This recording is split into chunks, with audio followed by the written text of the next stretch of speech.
네, 안녕하세요. 반갑습니다. 자, 오늘 교육할 내용은요. 원래 이제 좀 심화 내용이랑 내용 자체로 좀 띄워놓고 일단 좀 바라보는 내용 중에 하나인 다이버전스에 대한 내용 자체 그리고 RSI에 대한 내용 해석 이렇게 일단 좀 가져가 보도록 하겠습니다. 자, 지금까지도 그리고 제가 과거서부터 앞으로 또 미래까지 계속적으로 좀 사용을 한다라고 하면 뭐 여러 가지 지표들이 좀 있긴 하지만 RSI 정말 좀 많은 활용을 가져가면서 사용을 하고 있다라고 보시면 좋을 것 같습니다. 자, RSI 정말 간단해요. 간단하면서도 여기서 좀 매매로 활용할 수 있는 내용들 해석 한번 좀 같이 자세히 살펴보도록 하겠습니다. 자, 일단은 RSI는 일단은 과열이 포함되는 보조 지표다라고 보시면 될 것 같고요. 자, 직관적으로 주가가 너무 많이 떨어졌다라는 거를 어느 구간 이상까지 떨어졌을 때는 지금 너무 많이 떨어졌어. 과매도 구간이야. 지금 너무 많이 올랐어. 과매수 구간이야. 이런 부분대를 표현을 하면서 알려주는 보조 지표다라고 보시면 될 것 같습니다. 자, 그럼 과매수, 과매도 표현이 뭐냐면 지금 RSI 같은 경우는 우리가 지금 보시면 아시겠지만 주가가 오를 때 캔들의 가격이 오르면요 얘 역시 따라서 올라가고요, 캔들 가격이 떨어진다라고 하면 얘 역시도 맞춰서 떨어지고 있습니다. 그러니까 주가의 움직임과 더불어서 똑같은 흐름을 가져간다라고 보시면 될 것 같아요. 자, 보시면 하락할 땐 하락하고 상승할 땐 상승하다 보니까 도대체 캔들이랑 뭐가 다른 거야? 캔들이랑 다른 게 없고 상승할 때 상승하고 하락할 때 하락하다 보니까 차이가 없는데 왜 굳이 보조 지표로 사용을 하지? 이런 의문이 좀 드실 거예요. 아니, 캔들이랑 완벽한 똑같은 움직임을 가져가면 캔들이지 그게 뭐 보조 지표의 의미는 없죠. 무슨 얘기냐면 캔들 같은 경우는 가격의 변동성에 제한폭이 없어요. 얘는 뭐 진짜 말 맞다나 최근에 뭐 말도 안 되는 변동성들을 보시면 단발적으로 해석을 좀 가져갔을 때 뭐 2300포가 됐든 3000포가 됐든 만약에 그냥 추세대로 민다라고 하면 밀어버리고 올린다라고 하면 또 들어 올리고 이러한 모습들 연출을 지금 계속적으로 가져가고 있다라고 보시면 될 것 같습니다. 근데 그거 대비 큰 하락을 보여줬다라고 하면 여기 시점, 못해도 여기 하락이 시작하는 여기 구간대에서부터 RSI에 대한 보조 지표는 제가 노란색으로 그은 만큼 이런 식으로 빠져줘야 되는 게 정상인 거죠. 조금 더 크게 이런 식으로 빠졌어야 되는 게 정상이죠. 캔들의 가격과 똑같이 이동을 한다라고 하면 얘는 이렇게 가져가야 되는데 되려 어느 특정 구간대에서 횡보장세를 크게 보여주고 있다라는 겁니다. 분명히 가격이 하락할 때, 상승할 때 같은 움직임을 보여주는데 여기 구간대에서 이만한 차이, 내용 자체 움직임을 가져가는 지표예요. 이 부분이 굉장히 좀 특이점을 가져갈 수 있는 부분 해석이다라고 보시면 될 것 같습니다. 여기서부터 이러한 움직임, 내용 해석과 과열이 만들어지는 내용 해석 이런 부분들이 우리 지금 현재 가격대 변동성 내용 자체에서 과열을 형성한다라고 보시면 될 것 같습니다.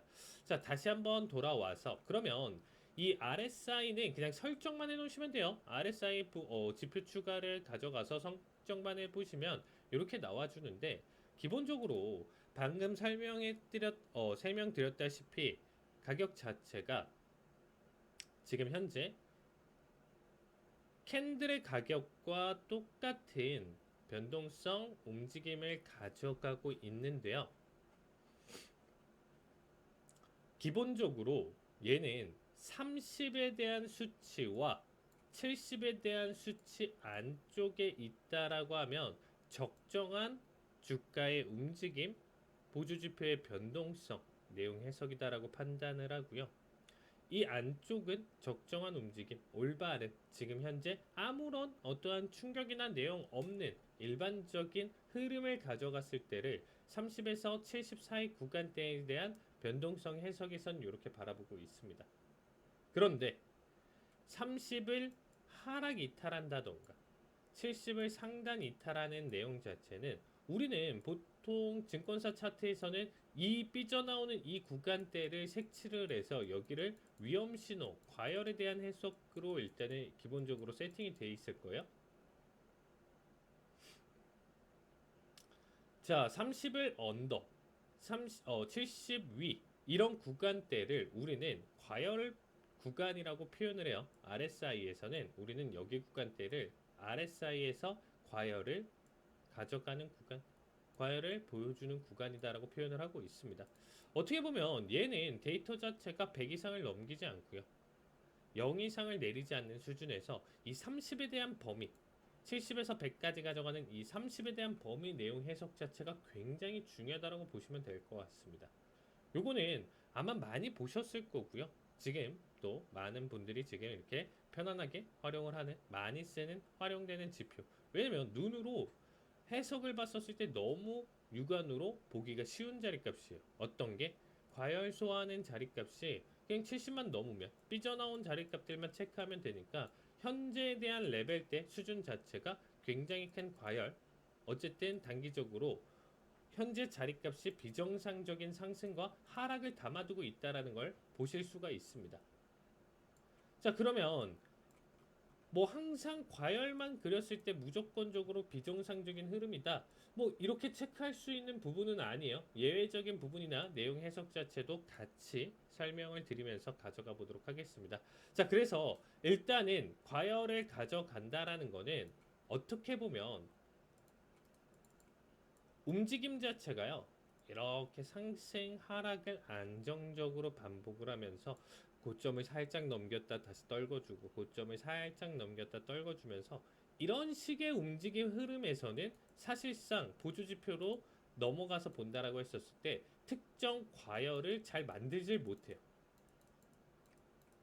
제가 지금 설명하는 거는 결론적으로 여기서 지금 이 고점까지 올라가는 결과값에서 보조지표 RSI를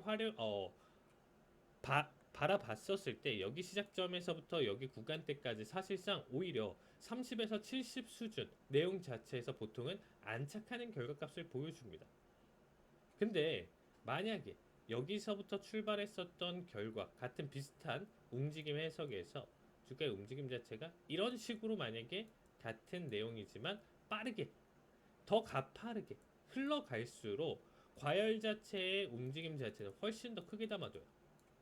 과열은 보통의 조정이나 내용 자체 없이 강한 상승과 하락에서는 그 30과 70에 대한 수치 자체를 강하게 이탈하면서 큰 그 이상의 수치 내용 자체를 보여주면서 경고를 하는 거예요, 시장에. 어쨌든 큰 과열을 만드는 결과값은 단기적인 급등락 내용 자체를 만들어주기 때문에 어쨌든 우리가 단기적인 급등락이 크게 보여줬다 어느 정도 인정하는 구간대에서는 확실히 그 추세를 연속적으로 이어서 가기보다는 횡보 또는 하락, 밑에서부터 하락했었던 결과에서는 횡보 또는 상승에 대한 조정 장세가 만들어진다라는 겁니다. 조정 장세가 만들어지는 것은 저는 어떻게 보면 과열을 소화시키는 구간이다라는 표현을 많이 써요. 자, 그래서 다시 돌아와서 우리가 나스닥 일봉 차트를 보시면 아시겠지만 나스닥 일봉 차트에서 최근에 2980 구간대에서부터 매도세를 보여줬었을 때 이미 앞에서부터 과열을 그리면서 시장의 경고를 이미 앞에서 먼저 하고 있었다라는 거예요. 갑작스럽게 아무것도 없이 전조식 증상도 없이 최근 시장이 낙폭을 했다, 이게 아니다라는 거예요. 어느 정도 무조건적인 하락은 아니지만, 이게 만들어졌다라고 해서 무조건적인 하락은 아니지만 어쨌든 이게 만들어졌다라는 거는 심하게 경고를 하는 자리값이다라고 보시면 되겠습니다.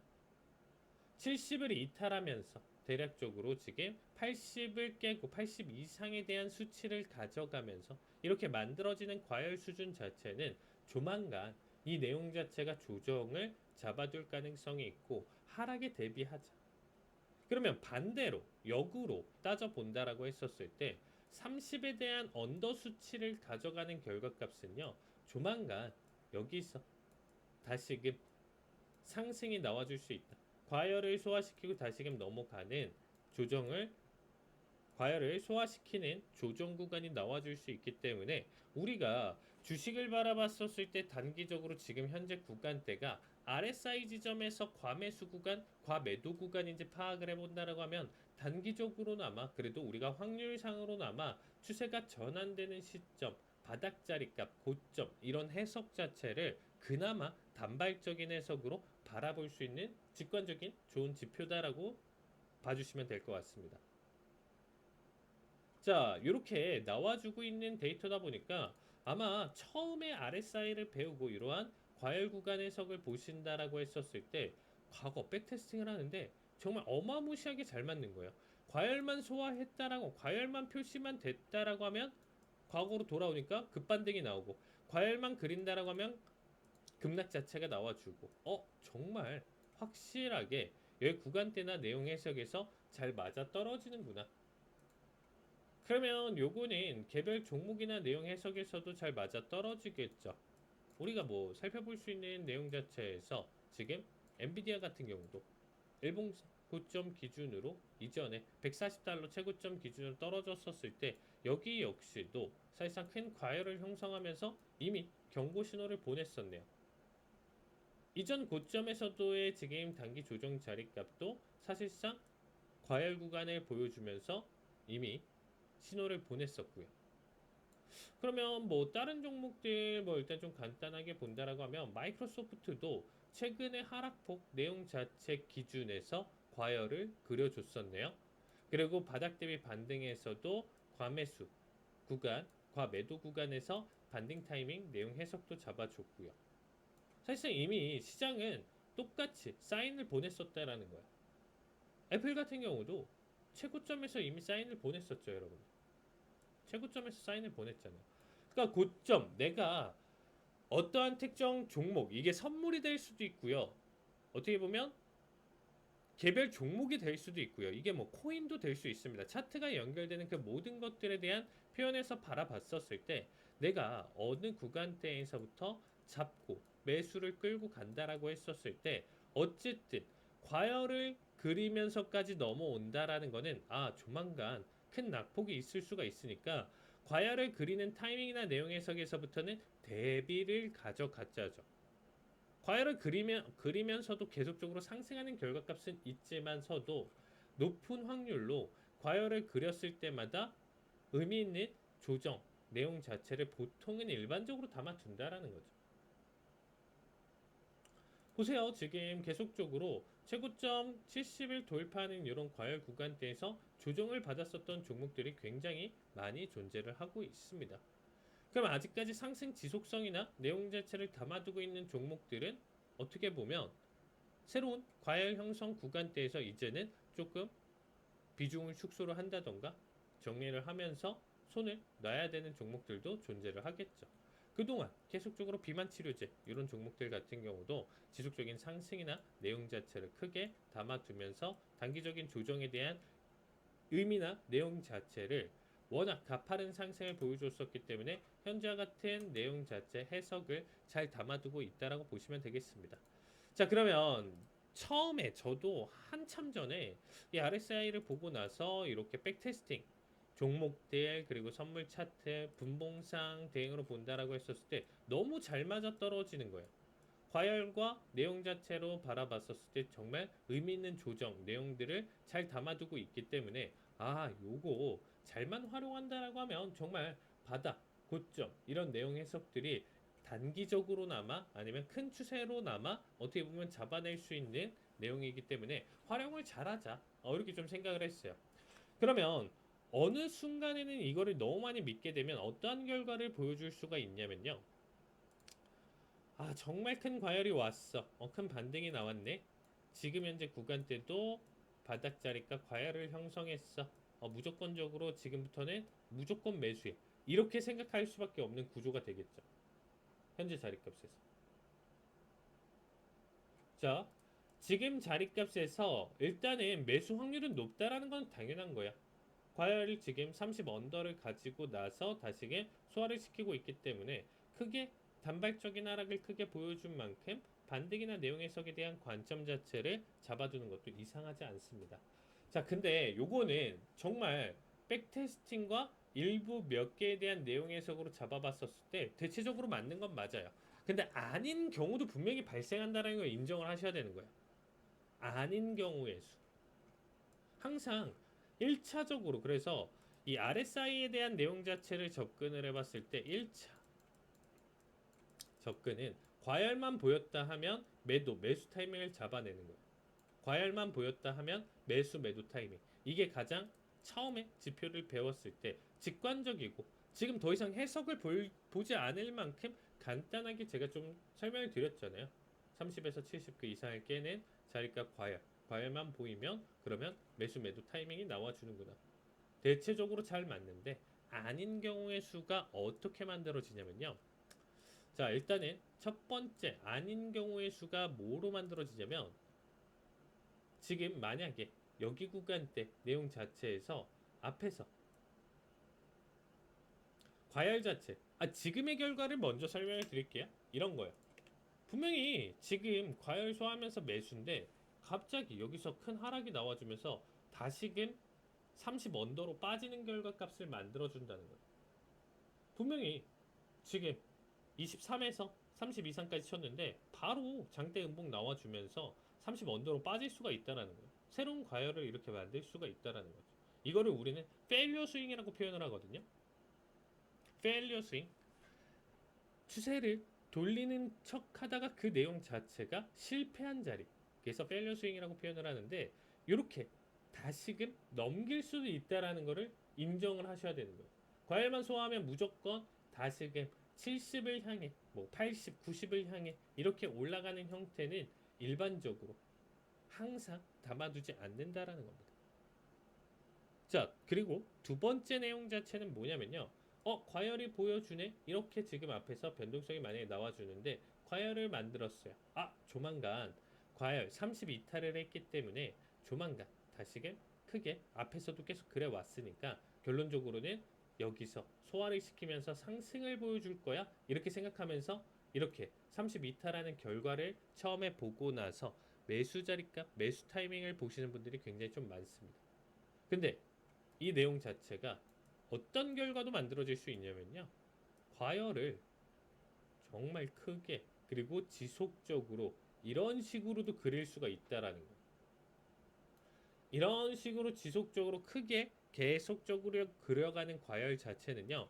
여기서 주가 움직임을 비교를 해봤을 때 바닥이라고 생각했었던 자리값 대비 계속 한도 끝도 없이 빠지는 겁니다. 이렇게 더 가파르게 빠질 수도 있다라는 거예요.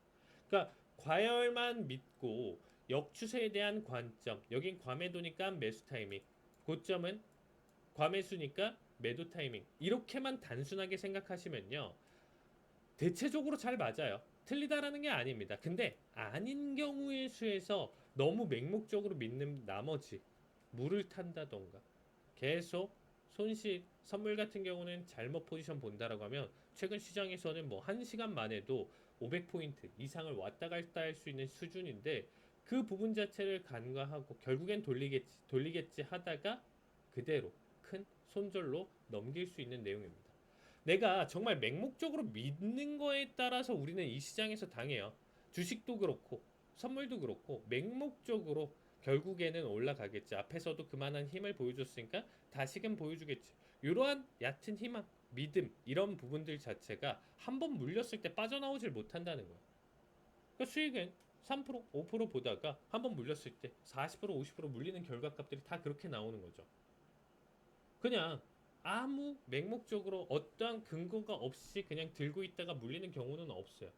어떠한 내용, 희망 뭐 이런 부분들 자체를 너무 크게 맹목적으로 믿었기 때문에 기기적인 손절이나 내용 자체를 무시하고 넘어갔을 때 그렇게 만들어지는 겁니다. 그래서 보조지표를 처음 대응을 하셨을 때 아마 다들 공감하실 거예요.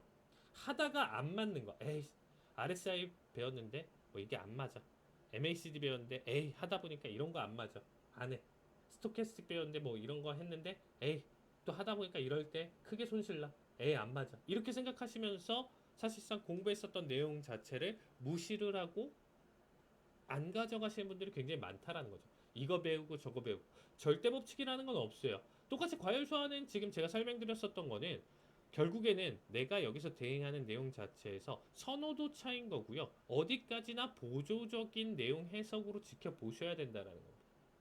보조에 대한 내용 해석으로 지켜보셔야 되는 거예요.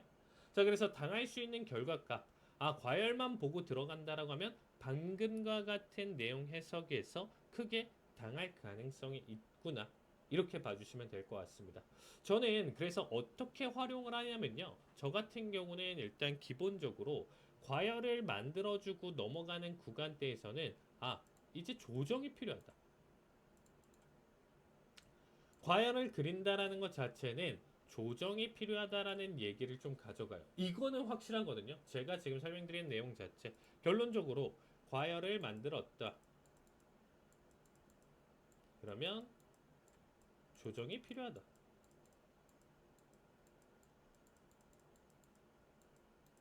자, 과열을 만들었다라는 거는 결론적으로는 이 과열을 소화시키는 조정 장세가 필요하다라는 거. 이 해석으로 넘긴다라고 하면 사실상 크게 손실이나 제가 말씀드렸었던 맹목적인 믿음이나 이런 부분들 자체를 줄여가면서 어느 정도 더 안정적인 매매를 가져가실 수가 있습니다. 자, 조정이다라는 거는 어떤 특정 강한 상승이 됐든 하락이 됐든 보여줬었을 때 그 부분에 대한 그 내용에 대한 과열을 소화시키는 과정이 필요하다라는 거예요. 그러면 이 조정에서는 우리가 늘 생각했었던 거 1번 가격 조정만 여러분들이 고려만 하고 계시는 거예요. 뭔가 조정이 온다, 조정을 한다 이런 얘기를 그동안에 그냥 편하게 항상 그냥 맹목적으로 생각하셨던 분들은 가격 조정만 일단 생각했어요. 너무 많이 올랐으니까 당연히 떨어져야 되는 거야. 이 느낌만 가져가고 있기 때문에 이런 과열 구간에서 앞에서 설명드렸었던 무조건적으로 하락할 거야. 무조건적으로 상승할 거야. 이 뒤에 이 생각을 가져가시는 거야. 근데 조정에는 저는 이게 가장 핵심이라고 보고 있거든요. 기간값 조정.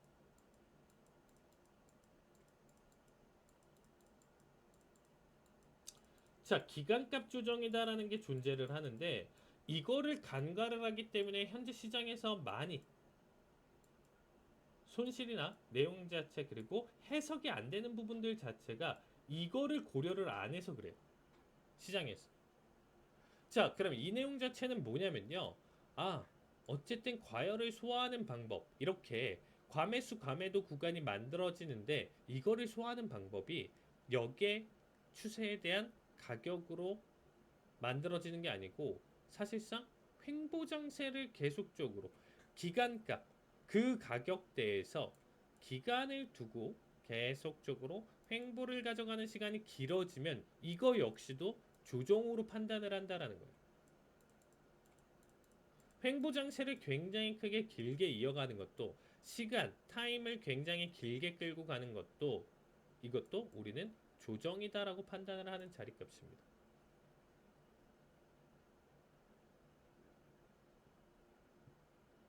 그래서 이런 구간대에서 보통 만들어지는 게 뭐냐면요. 기간값 조정에서 우리는 어떠한 특정 패턴이나 내용 해석에서 늘 바라보셨어요. 시장 대응을 최소 1년 이상 하셨던 분들, 그동안 오랫동안 보신 분들은 아시겠지만 이런 얘기도 여러분들 좀 들어보셨죠. 계단식 상승, 계단식 하락 이런 얘기 좀 많이 들어보시지 않았나요? 계단식 상승과 계단식 하락은 보통은 내용과 이러한 결과값을 만들어줬다라는 내용 자체, 차트나 움직임에 대한 패턴 자체가 계단을 올라가는 형태, 계단 내려오는 형태를 보여줬기 때문에 일반적으로 이러한 내용 자체를 설명하는 용도로 쓰는 거지 여기서 매매 포인트를 발생하는 특정 패턴을 그렸다라는 내용 해석으로 접근하진 않습니다. 이게 지금 우리가 바라볼 수 있는 기간값 조정에 대한 대표적인 예시라고 보시면 될 것 같습니다. 자, 무슨 얘기냐? 하락을 보여주는데 제가 아까도 말씀드렸다시피 여기서부터 이 내용 자체로 가져갔었을 때 한 번에 음봉만 그리면서 이렇게 떨궈주는 거는 어느 수준 이상에서는 불가능하다라고 보시면 될 것 같아요. 근데 어느 수준 이상 낙폭을 가져가서 여기서 과열을 만들었다? 긴 횡보를 가져가면서 그 과열을 지우는 거예요. 꼭 상승을 해야 그 과열을 지우는 게 아니고 횡보만 해서 지울 수 있다라는 겁니다. 그러면 과열이 소화가 된다라는 거예요. 자연스럽게 지금 현재 가격대에서 이렇게 쭉 횡보를 길게 가져가면요. 얘가 분명히 가격에 대한 내용 자체가 큰 급등을 가져가면서 결과를 만들어주지 않는데 이런 식으로 지금 보조지표에서는 소화하는 결과값을 만들어준다라는 거예요. 그럼 뭐 이 정도까지 올랐으면 여기서 추가 하락을 한다라고 하더라도 다시금 움직임을 가져가면서 이렇게 과열을 소화한다라고 하더라도 매도에 대한 내용 해석을 담아둘 수 있다라는 겁니다. 이 부분 내용 해석이 굉장히 중요해요. 지금 설명드린 내용 자체, 계단식 상승, 계단식 하락에 대한 내용 자체 설명을 기간값 조정이 발생했기 때문에 이러한 결과를 만들어줬다. 시장에서는 그래서 더 큰 과열, 더 추가적인 내용 해석을 이런 식으로 담아두면서 어느 정도 우회적으로 지속적인 추세를 그릴 수도 있다라는 걸 여러분들이 명심하셔야 돼요. 단순히 과열 그렸으면 무조건 상승, 하락이다라는 표현은 대체적으로 맞지만 안 맞아 떨어지는 경우가 제가 지금 설명드리는 관점에서 만들어진다라는 겁니다. 그래서 앞에서 설명드렸다시피 이 구간이에요. 최근에 지난주 기준으로 8월 초부터 해가지고 큰 낙폭을 가져갔었다. 이번 주 월요일 장세까지 해서 사실상 낙폭을 크게 가져갔었던 이 결과 자체를 보시면 아시겠지만 얘는 어마무시한 낙폭을 보여줬어요. 어마무시한 낙폭을 보여줬고 아까도 설명드렸다시피 과열로 본다라고 하면 0이다라는 자리값을 뚫으면서까지도 더 큰 낙폭을 가져가야 되는 게 일반적이다라는 거죠. 근데 어떤가요? 중간에 큰 낙폭을 가져가면서 과열을 그렸는데 여기서 과열을 그렸는데 그 다음부터 자글자글 긴 횡보를 가져가면서 이 과열을 소화하는 거 보이시나요? 다시금 눌러주더라도 자글자글 길게 큰 추세를 안 보여주고 이렇게 기간값 조정을 만들어 버린다라고 하면 여기 구간대에서 분명히 가격은 되려 횡보를 하는데 살짝 우하향하면서 횡보를 가져가면서 이렇게 떨어지거든요. 그 가격은 더 떨어졌다는 건 과열에 대한 연속점을 보여줘야 되는데 자글자글 가져가면서 이렇게 소화를 시켜버린다는 거예요.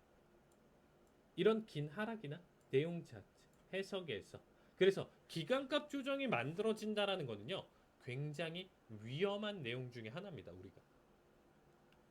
그래서 저는 리딩을 하면서 그리고 이제 계속적으로 관점을 가져갔었을 때 단발적으로 나스닥을 대응을 한다라고 가정을 해볼게요. 그러면 지금 현재 구간대에서 뭐 어떠한 내용과 그쵸 자리값 마디값 지지 여부 판단하면서 매수를 받다라고 지금 현재 자리값을 가정을 해보겠습니다. 현재 자리값을 매수 대응이다라고 가정을 했는데 이런 거예요. 분명히 가격 조정과 기간값 조정이 있는 거죠. 그러면 우리는 늘 조정이다라는 건 가격 조정을 생각하는 거예요. 저 역시도 조정이다라고 지금 대응을 하면서 매수를 본다는 거는 가격 조정을 기반으로 해서 대응을 가져가는 겁니다. 근데 얘가 가다 말고 이 기간값이 만약에 길어진다라고 하면요.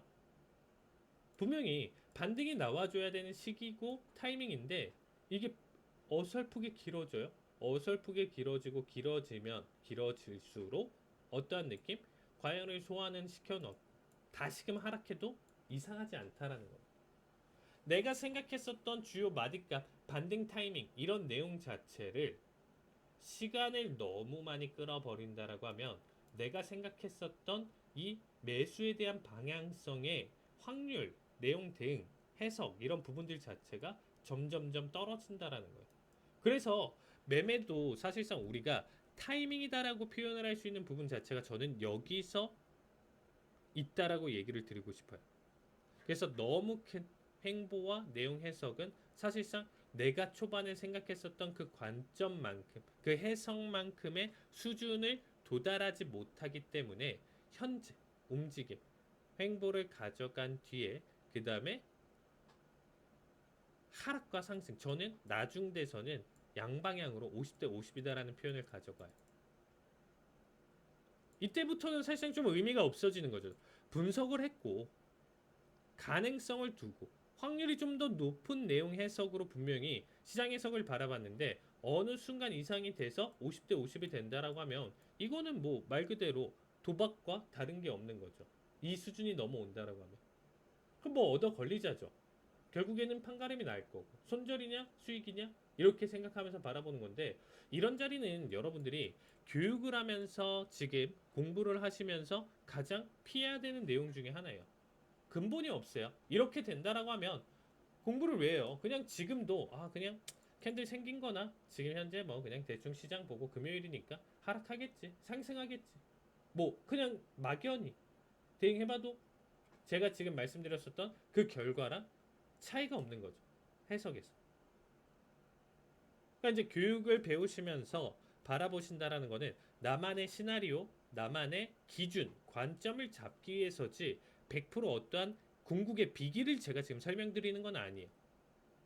그만큼 또 확률상 높은 내용 해석과 대응으로 적절하게 그래도 높은 확률로 맞아 떨어질 수 있는 자리값들 이런 부분들로 설명을 드리는 건데 이거를 무시하고 넘어간다라고 하면 그냥 캔들이 이쁘게 생겼으니까 매수 지금 처음 시작은 음봉이니까 매수 뭐 이렇게 좀 말도 안 되는 내용 자체로 붙이면서 대응하는 거랑 다르지 않다라는 겁니다.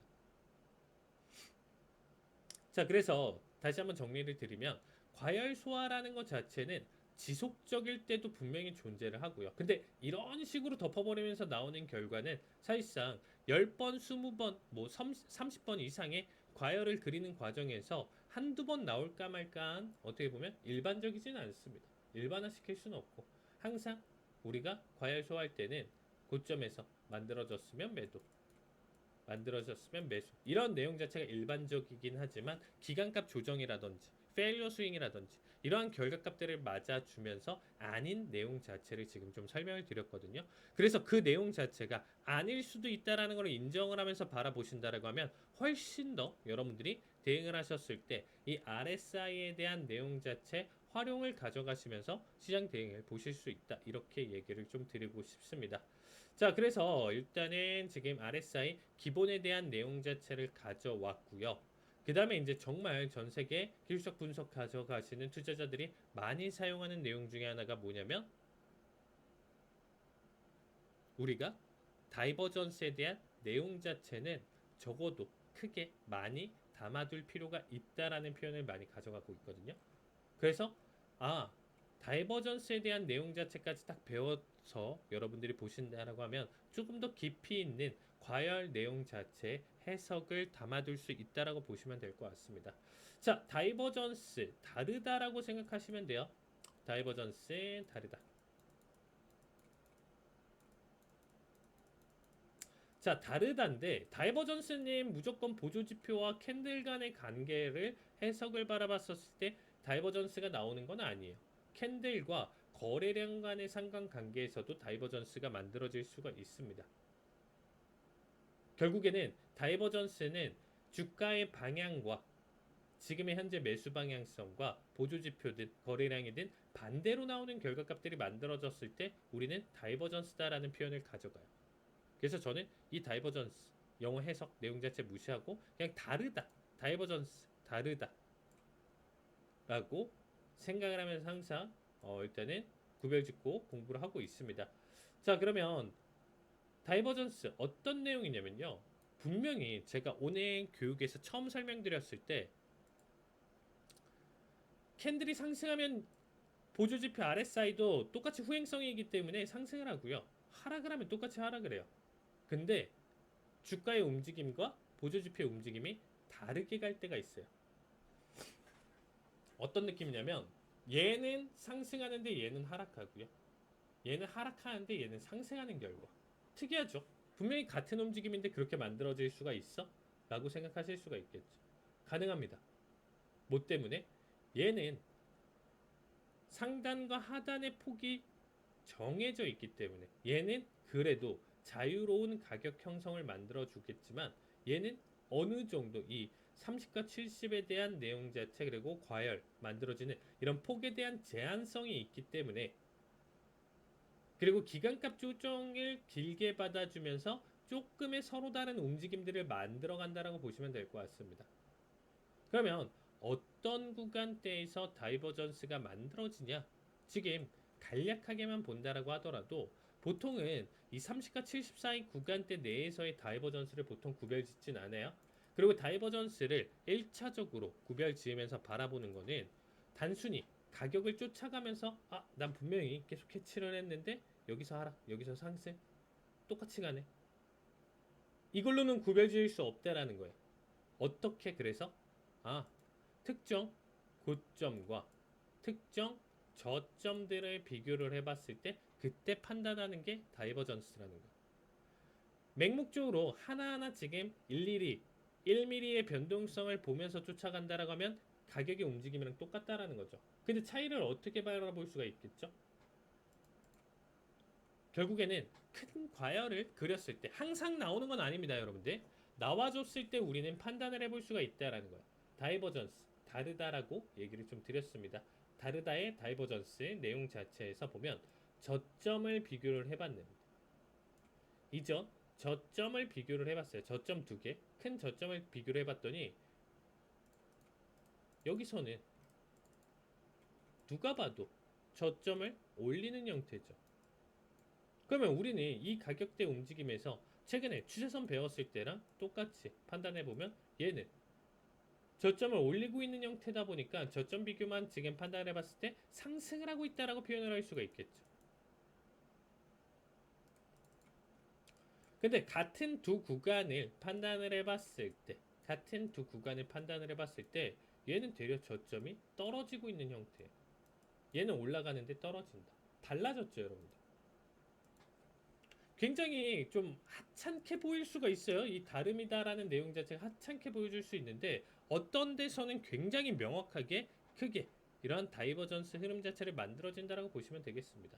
그러면 이러한 다이버전스 흐름 자체에서 만들어진다라고 하면 그냥 단순히 앞에서 과열을 소화시키는 그 내용 해석보다는 조금 더 강력한 상승과 하락에 대한 내용 해석으로 시장을 바라볼 수 있는 자리라고 보시면 되겠습니다. 자, 또 하나 지금 또 보여주는 자리값이 이렇게 나와주고 있죠. 여기 구간대. 지금 이 큰 과열을 그렸었던 여기 구간대와 바로 뒤에 나와주는 이 고점 대비 보여주면 여기서도 단기적인 다이버전스를 그려요. 고점은 떨어지는데 이전에 캔들 가격대의 고점은 올라가고 있는 형태를 보여주고 있죠. 확대해서 보시면. 그리고 이 비교 대상 자체는 새롭게 올라와져 있는 가격 형성에서도 같은 내용을 하고 있습니다. 이 고점은 낮아지는데 보조지표의 고점은 낮아지는데 여기 구간대 고점은 올라가는 형태를 가져가고 있죠. 여기서 다이버전스에 대한 내용 자체 구별. 자, 다이버전스가 나와준다라고 하면 뭐 어떠한 결과나 내용 해석에서 조금의 차이는 있지만 우리는 세 가지 다이버전스가 존재를 합니다. 일반 상승형, 하락형 다이버전스가 있고요. 히든 다이버전스가 있고요. 그 다음에 과장된 다이버전스가 존재해요. 근데 뭐 일일이 구별 짓는 거는 지금 당장 처음 교육에서는 굳이 가져가시지 않아도 되고요. 일단은 이렇게 큰 과열과 내용 자체에서 달라진다라는 거는 우리는 일단 구별 짓는 거. 움직임이 일단 달라지는 거는 모든 다이버전스에서 해당되고 표현될 수 있는 내용이다라고 보시면 될 것 같습니다. 그래서 이런 구간대 내용 자체를 잡아두면서 다이버전스가 만들어졌네. 다이버전스가 만들어졌으니까 이런 결과. 그러면 이렇게 얘기를 좀 드리고 싶어요. 다이버전스가 나온다라고 해서 무조건적으로 하락을 가져가고 상승을 가져갈까요, 여러분들? 다이버전스를 이렇게 잡아놨다라고 해서 무조건적인 상승과 하락을 가져간다. 이거는 틀렸습니다. 근데 큰 추세에 대한 전환, 지금과 같은 내용 해석 바라봤었을 때 그러한 결과값에서 백테스팅을 해보니까 다이버전스가 많이 보인다. 조금 해석이 달라질 수가 있겠죠. 당연히 100%는 아니지만 우리가 한번 여러분들이 백테스팅을 하면서 과거 차트를 비교를 해보는 게 백테스팅이거든요. 과거에 이렇게 다이버전스가 그려지는 움직임에서 어떠한 움직임들을 보통 보여줬는지 체크를 해보시면 이 내용에 대해서 담아두실 수가 있습니다. 자, 마지막으로 조금 더 제가 생략한 부분은 있는데 이런 거예요. 다이버전스를 가져갔었을 때 기준점, 내용 자체 해석 이런 부분들이 굉장히 좀 궁금하실 겁니다. 아니 이런 거죠. 과열은 그동안 너무 많았기 때문에 뭐 얘를 기준으로 하나 만들어서 본다라고 해요. 만약에 얘를 기준으로 보면 얘도 비교해야 되고 얘도 비교해야 되고, 도대체 지금 와서 보면요, 앞에서야 바로 나와주는 한두 개야 이렇게 비교를 해서 갈 수는 있겠지만, 미래적으로 본다라고 하면 얘는 기준을 잡아놓고 이 모든 것들에 다 적용이 되나요? 혹은 이렇게 많은 과열을 그리면서 다이버전스를 만약에 그렸다라고 하면 이 모든 내용 혹은 여기서 선택적으로 맞아떨어지는 거를 골라서 가져갈 수 있나요? 이런 질문을 하실 수가 있어요.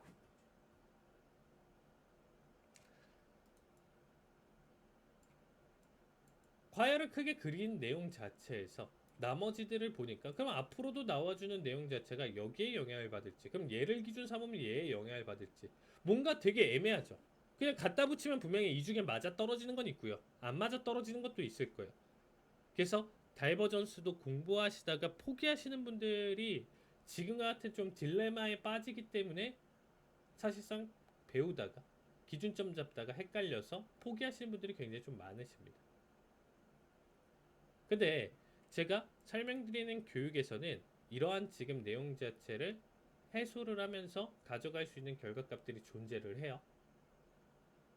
방금과 같은 다이버전스가 만들어진다라고 했었을 때, 그러면 과열들을 비교를 할 때 도대체 어떤 것들을 기준 삼아서 봐야 되냐, 이러한 지금 헷갈리는 내용 자체들이 만들어지거든요.